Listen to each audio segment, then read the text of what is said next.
উঠিতে বসিতে করি বাপান্ত, শুনেও শোনে না কানে। যত পায় বেদ, না পায় বেতন, তবু না চেতন মানে। বড় প্রয়োজন ডাকি প্রাণপণ, চিৎকার করি কেষ্টা।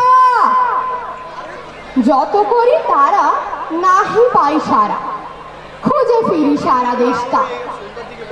তিনখানা দিলে একখানা রাখে, বাকি কোথা নাহি জানে। একখানা দিলে নিমেষ ফেলিতে তিনখানা করে আনে। যেখানে সেখানে আর পারি না কো, রহিল তোমার এ ঘর দুয়ার, কেষ্টারে লয়ে থাকো।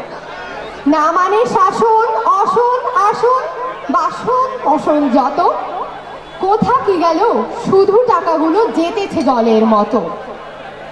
গেলে সে বাজার, সারাদিনে আর দেখা পাওয়া তার ভার।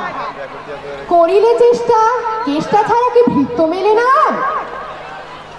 শুনে যাই রেগে, আনি তার টিকি ধরে, বলি তারে পাজি বেরো তুই আজি, দূর করে দিনু তোরে। ধীরে চলে যায়, ভাবি গেল দায়।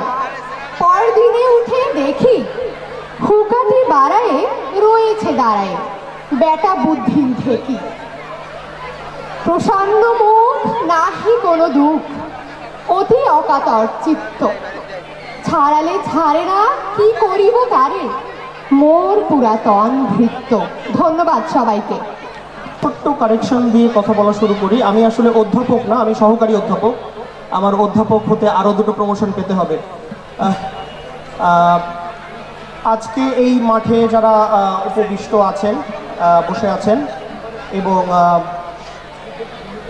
এই পুরো অনুষ্ঠানের আয়োজন এবং এর পেছনে যাদের অক্লান্ত পরিশ্রম এবং মেধা কাজ করেছে অনেক দিন ধরে, আমি জানি আমার বন্ধুরা সহ, তাদের সবাইকে অনেক অনেক ধন্যবাদ জানাই। আমি খুব কম সময় নেব, খুব বেশিক্ষণ কথা বলার বা শোনার অবস্থায় বোধহয় আমরা কেউ নেই। সারাদিনের পরিশ্রমের পরে এবং সারাদিনের আমাদের যে অনুষ্ঠানের বিভিন্ন পরিক্রমা হয়েছে সেগুলোর পরে আমি ছোট্ট একটা কথা বলে শুরু করতে চাই। আমি কয়েকদিন আগে আমার ছেলের, ওর বয়স 7 বছর, ওর স্কুলে আমি অভিভাবক হিসেবে ওর অ্যানুয়াল স্পোর্টসে আমার কথা বলার সুযোগ হয়েছিল স্কুল কর্তৃপক্ষের অনুরোধে। সেখানে আমি খুব ছোট্ট একটা কথা বলেছিলাম। আমার কাছে মনে হয়েছে সেই কথাটাই আবার এখানে বলা দরকার বা প্রাসঙ্গিক।